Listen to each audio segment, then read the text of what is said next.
Cristian Eduardo Cuevas Gutiérrez, estudiante de la Universidad Nacional Abierta de Distancia. Vamos a hacer la sustentación de los temas de las unidades 1, 2 y 3. A mí me corresponde la unidad 1 en la materia de conmutación. Procedemos a saber qué es la conmutación. La conmutación se considera la acción a establecer un camino, una comunicación entre un emisor y un receptor a través de nodos o equipos de transmisión y recepción. Esto lo que nos va a hacer es que nos va a permitir la entrega de la señal de origen al destino que queremos. De eso trata la conmutación. Entonces acá podemos ver que la transmisión, una de las ventajas de transmitir por conmutación es que la transmisión se realiza en tiempo real, siendo adecuado para comunicaciones en llamadas, en videos, en todo esto. Y acaparamos los recursos de los nodos que intervienen en la comunicación, disponen en exclusiva del circuito establecido mientras dura la sesión. O sea, que nuestros equipos van a estar trabajando constantemente para que no se pierda la comunicación. Conmutación de circuitos. ¿Qué es la conmutación de circuitos? Se basa en la creación de un circuito físico entre dos interlocutores de red. Un circuito físico se establece antes de transmitir cualquier tipo de información y está formado por diferentes enlaces entre los nodos. En el momento de iniciarse una comunicación, el emisor debe comprobar que el destinatario del mensaje se encuentra disponible y, en caso de ser así, localizar una ruta libre dentro de la red que hará obviamente que se comuniquen el emisor con el receptor. Eso es lo que trata la conmutación de circuitos. Aquí podemos ver el procedimiento que permite una, eh, una exclusividad de un circuito durante la comunicación. Podemos ver un terminal A, un central nodo comunicándose con otro central nodo, que esto podría ser dos routers, y una terminal B. Aquí lo que podemos ver es que existen tres fases. Una es establecimiento del circuito. Esta es una de las más importantes porque crea una radica entre una creación del circuito entre el emisor y el receptor, mientras solicitudes de los nodos intermedios, cada uno de ellos solicitará al siguiente la correspondiente petición, verificando la existencia de los recursos disponibles. Se abortará la petición informando de ello a cada nodo que haya participado en la construcción del enlace hasta el emisor. Esto quiere decir que aquí ya se forma un circuito de comunicación y en el caso de que no llegue a haber una comunicación, ellos se van avisando entre nodos para ver si para decir que se aborta la petición. La otra fase es la transferencia de datos. Una vez finalizada, los ordenadores podrán comunicarse entre sí. O sea, ellos verifican si hay conectividad o no hay conectividad y ya empiezan a transferir datos. Y la otra es la desconexión. Esta fase se restablece con los recursos utilizados durante la comunicación. Una vez se haya finalizado, poniéndolos de nuevo a disposición cuando sean necesarios para otra comunicación, o sea, los deja otra vez listos para comunicarse, hacer la verificación, hacer la transferencia de datos y vuelven a desconectarse. Así funciona. Procedemos a ver qué es PCTN y SS7. El sistema de señalización por canal común número 7 o SS7 es un conjunto de protocolos de señalización telefónica empleado en la mayor parte de las redes telefónicas de redes telefónicas mundiales. El propósito principal del CS7 es, entre otros, que incluyen la traducción de números, mecanismos de tarificación prepago y envío de mensajes cortos, como mensajes de texto en los celulares. La señalización se refiere al intercambio de información entre componentes de llamada, los cuales se requieren para entregar y mantener servicio. El SS7 es un medio el cual los elementos de la red intercambian información y la información se transporta en forma de mensajes. SS7 provee una estructura para la señalización de redes de telefonía, mensajería e interconexión y se puede decir que mantenimiento de redes. Eh, Se ocupa del establecimiento de una llamada, intercambio de información de usuario a receptor, o sea, de usuario de receptor a emisor. Se encarga del enrutamiento de las llamadas, se encarga de estructuras de abonado diferentes y soporta servicios de redes inteligentes. Aquí podemos ver algo, una señalización con SSI7, pero transfiriendo con una IP, o sea, con, una, con un llamador, un teléfono llamador, pero que trabaja en IP. Y el PSTN nos ayuda a enrutar y hacer esto para que la llamada se pueda transferir con otro protocolo. Entonces podemos decir que acá tiene una media web, una media de gateway, una IP. Podemos ver que tiene un controlador de media de gateway, una señalización de gateway y una IPNet. Pero aquí ya entra el protocolo de nosotros, que es PSTN, que es un texto que maneja protocolos de mensajes de texto. Y pasa a un STP y SCP hasta que la, pues, recibe el receptor de la llamada. La red física. Entonces podemos ver que el SSC7 divide claramente los planos de señalización y circuitos de voz. La red de SS7 tiene que estar hecha de equipos capaces de soportar de terminal a terminal para proveer su funcionalidad completa. La red está hecha de diferentes tipos de canales. Entonces aquí vamos a ver los tipos de canales. El tipo A o enlace de acceso conecta los puntos de señalización Point SP a los ESTP. Tipo B es un puente que conecta STP a diferentes regiones. El tipo C es un enlace en cruz que conecta los STP en las mismas regiones. El tipo D es un enlace diagonal que conecta los STP en diferentes grados, como por ejemplo local y nacional. Tipo E es un enlace de extensión, extend link, que conecta un SP de una región con un STP de otra. Tipo F, enlace plenamente asociado, Full Associate Link, que conecta el SP entre ellos. Eso es lo que contiene una red física SS7. Los nodos de la señalización, puntos de comunicación de servicio, Service Switch Point o, o SCP, que gestiona las comunicaciones y hace la conmutación. Este se encarga de ayudar a gestionar entre el emisor y el receptor, y entre los nodos la comunicación. Punto de transferencia de señal, Signal Transfer Point o STP, que encamina los datos. Ahí estamos viendo los tipos de los tipos de canales, y vemos que cada uno enlaza con otro dependiendo de donde esté, y vemos que nos dicen SP, STP, y acá podemos ver SCP, STP o SCP. Punto de control de servicio, Service Control Point o SCP, que gestiona la red, la base de datos y las operaciones y los servicios suplementarios. Ahí vemos los nodos de señalización, cómo están distribuidos dependiendo de lo que hacen. Muchísimas gracias. Esto fue todo.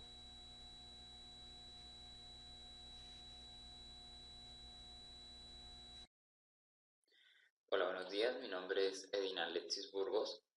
Hoy voy a hacer la presentación de la unidad 2 de la materia de conmutación. Entonces, conmutación de paquetes es en este caso esto. La conmutación de paquetes se usa para optimizar el uso de la capacidad de un canal disponible en redes de comunicaciones digitales, eh, como redes de computadoras, para disminuir la latencia de transmisión, el tiempo que tarda de atravesar los datos en la red, y aumentar la solidez de la comunicación. El uso más conocido de la conmutación de paquetes es el Internet. La mayoría de las redes de área local utilizan conmutación. Criterios de funcionamiento. Es la parte más compleja y crucial que se debe analizar previo a la transmisión de datos para lograr que el rendimiento sea más efectivo. Entonces, se puede optar por primero la elección de la ruta. Entonces, la conmutación lo que hace es tomar el camino de menor número de saltos. O sea, un salto se refiere a un router. Cada router sería un salto. Entonces, camino que implique el mínimo de costes. O sea, es el más utilizado. Para eso se asocia un coste a cada enlace. Y para otras estaciones se elige la ruta como coste mínimo. Entonces, como podemos observar a la imagen, está viendo los diferentes caminos para poder llegar al dispositivo final. Entonces, el nodo o los nodos responsables de la decisión de encaminamiento pueden ser de dos tipos: de distributivo, que es el más común, con mayor robustez, en el que se utiliza un nodo que tiene la responsabilidad de seleccionar la salida. Está el centralizado, un solo nodo designa la toma de decisiones. Este puede estar centrado en el control de la red. Una gran desventaja de esto es que un fallo de este nodo produciría el bloqueo total de la red. También se puede hablar del encaminamiento de origen, en el que la estación de origen toma cualquier tipo de decisión, que sería mejoramiento del anterior, mayor control del funcionamiento. El adaptable, que las decisiones cambian mediante las condiciones de la red. Luego continuamos con la señalización y la señalización IP y señalización SS7. Entonces, el propósito básico de la señalización es el de crear un lenguaje técnico para intercambiar información de control que finalmente conecte dos líneas telefónicas ubicadas en cualquier parte de la red telefónica. Entonces, la señalización IP permite el intercambio de información entre los usuarios y la red. La señalización SS7 es un conjunto de telefonía especializada en la señalización independiente y superpuesto de la red, que presta servicio de comunicación. En el caso de telefonía básica como red inteligente, RDSI, redes móviles GSM, entre otros. Entonces, eso funciona, está conformado por puntos de señalización en los cuales se señaliza sobre cuál conmutar los paquetes de la red. Componentes de una red IP. Entonces, en una red IP tenemos, básicamente acá tengo 4, hay más. Entonces, tengo los switches, que serían los de alta velocidad, pueden reenviar frames, store and forward, revisa paquetes antes de enviarlo, from and free, antes de enviar espera a que lleguen los 64 bytes, ATM, transfiere celdas fijas y soportan voz, video y datos, y LAN, interconecta múltiples segmentos de la LAN separados de dominios separa dominios de colisión. Tenemos también los routers, que son dispositivos que conectan redes completas entre sí. Los routers utilizan direcciones IP para enviar tramas a otras redes. Un router puede ser como una especie de computadora con un software de red especial instalado o un dispositivo creado por los fabricantes del equipo de la red.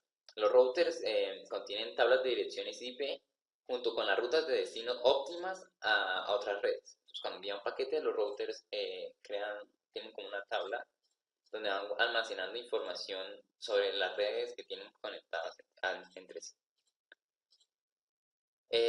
También conecta al menos dos redes y decide de qué manera enviar cada paquete informado en el conocimiento que tiene el router. Crea y mantiene tablas de rutas disponibles junto con condiciones para determinar la mejor ruta para que el paquete alcance su destino. El router puede filtrar por dirección lógica, números de protocolos, número de puerto, también separa redes de broadcast, subredes, VLANs, intercambia redes LAN y WAN. Siguiente tenemos un servidor. Entonces, los servidores son aquellos ordenadores que van a compartir sus recursos de hardware y software con los demás equipos de la red.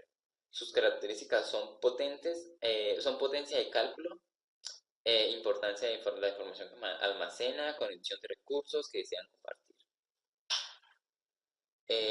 Tenemos También las estaciones de trabajo, que son los ordenadores que toman el papel de los recursos de la red, así como los servicios que proporcionan los servidores.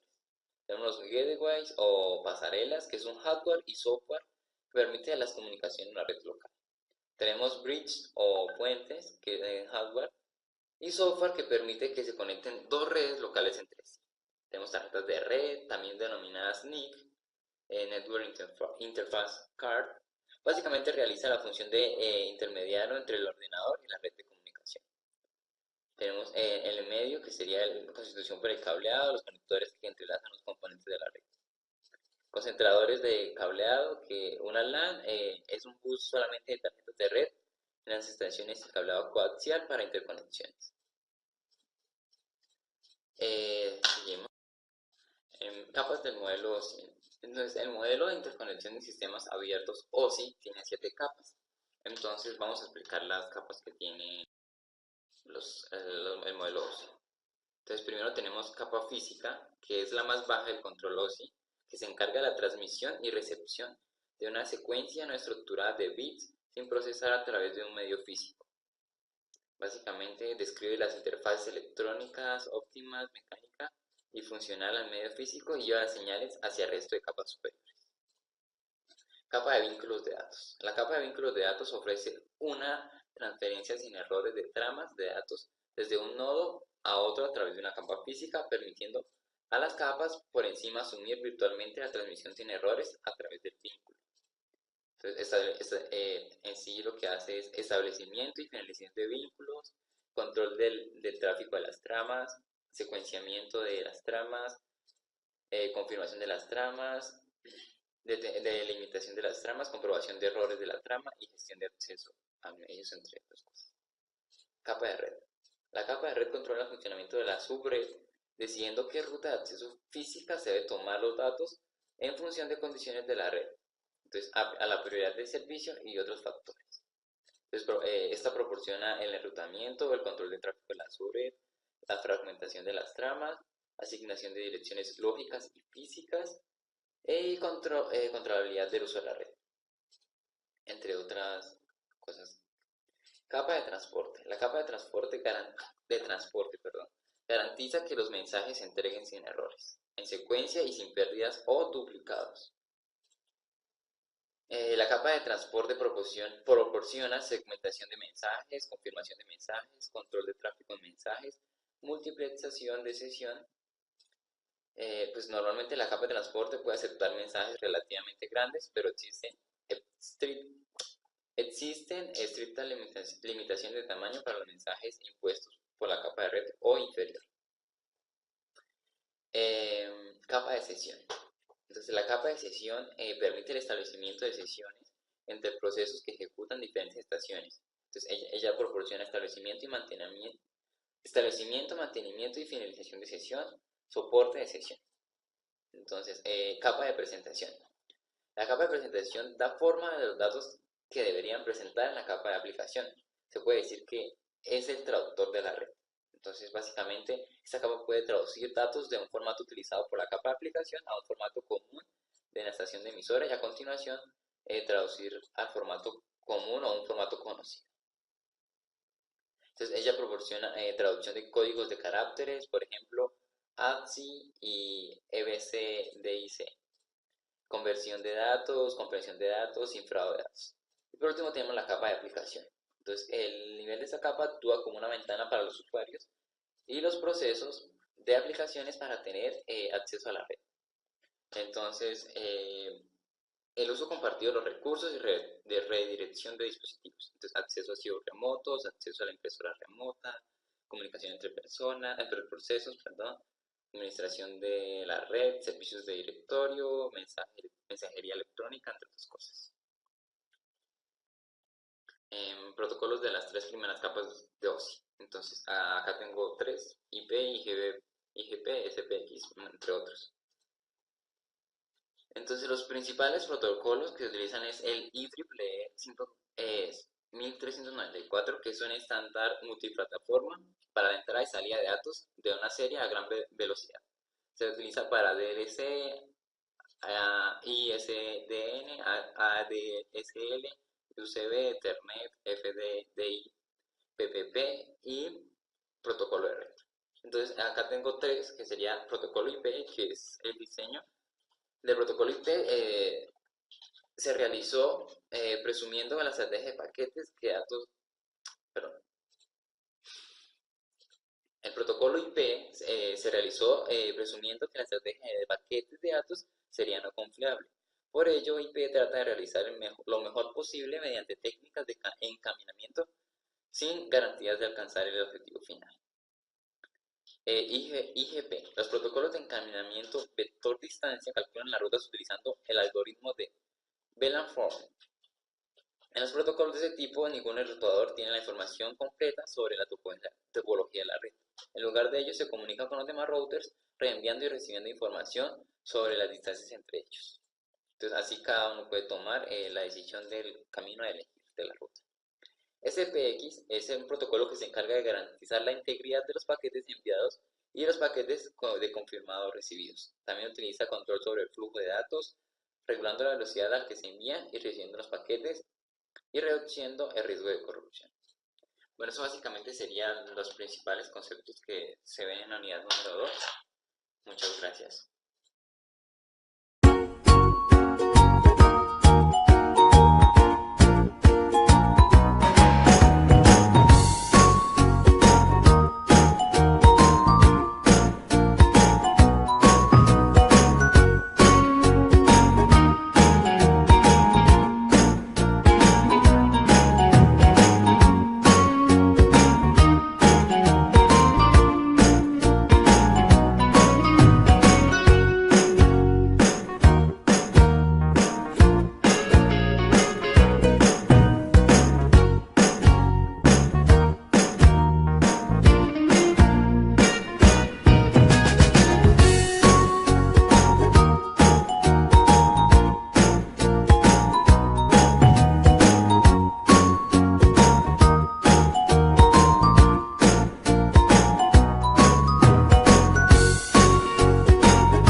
Cordial saludo. A continuación presento el video correspondiente a la fase final de la materia de conmutación de la Universidad Nacional Abierta y a Distancia UNAD, bajo la tutoría de la ingeniera Catalina Ibet Córdoba, con respecto al tema de sistemas de transmisión de datos mediante MPLS. MPLS es un estándar del IETF que surgió para agrupar diferentes soluciones de conmutación multinivel propuestas por distintos fabricantes a mediados de los 90. Como protocolo es bastante sencillo, pero las implicaciones que supone su implementación real son enormemente complejas. MPLS se puede presentar desde diferentes perspectivas, como un sustituto de la conocida arquitectura IP sobre ATM, como un protocolo para hacer túneles o como una técnica para acelerar el enrutamiento de paquetes. ¿Cómo ha funcionado las redes IP hasta el día de hoy? La filosofía de IP hace que cada equipo haga una conmutación de paquetes en base a la dirección IP. Este paradigma de conmutación ha existido en las redes IP durante mucho tiempo. Una forma de conmutar paquetes utilizada cada vez con más frecuencia es el del sistema MPLS, Multiprotocol Level Switching. Con unos cuantos años funcionando en las redes de hoy en día, Dicho protocolo ha aportado muchas de las funciones y ha creado una gran revolución en las redes, dando soluciones a problemas que antes eran difíciles de solucionar con la conmutación de redes puramente IP. Mediante el siguiente ejemplo explicaré el método de conmutación mediante el sistema MPLS, en el cual en vez de realizar una conmutación de paquetes en base a IP, se hace una conmutación de paquetes en base a etiquetas.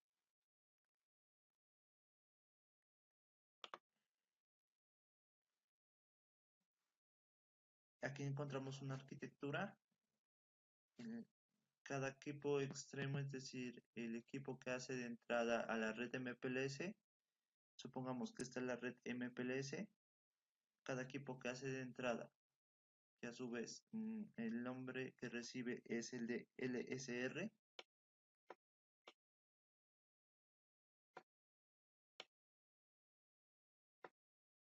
por sus siglas en inglés Level Switching Router. Estos equipos que hacen de entrada, cuando reciben esa información de routing, avisando de los prefijos que otros vecinos, que otros routers son capaces de alcanzar, ellos asignan a cada uno de sus prefijos una etiqueta.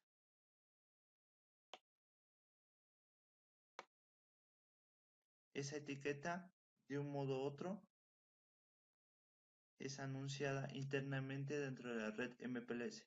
Cada equipo al final va a tener dos etiquetas asociadas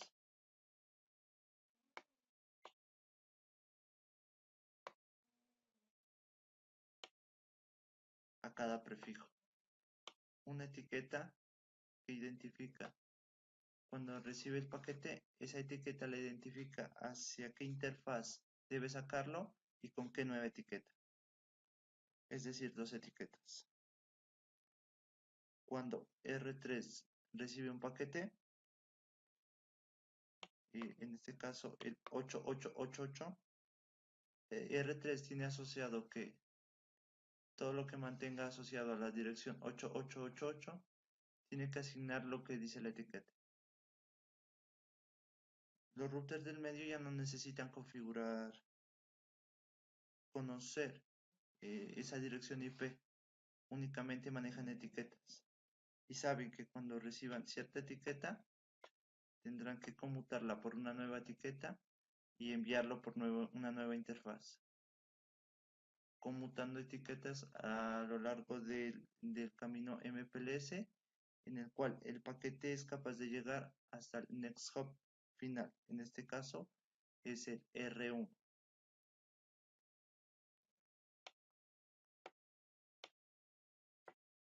Una vez llegada la información a R1, se eliminan las etiquetas y es enviada mediante sistemas IPv4 natural hacia donde pues esté destinado.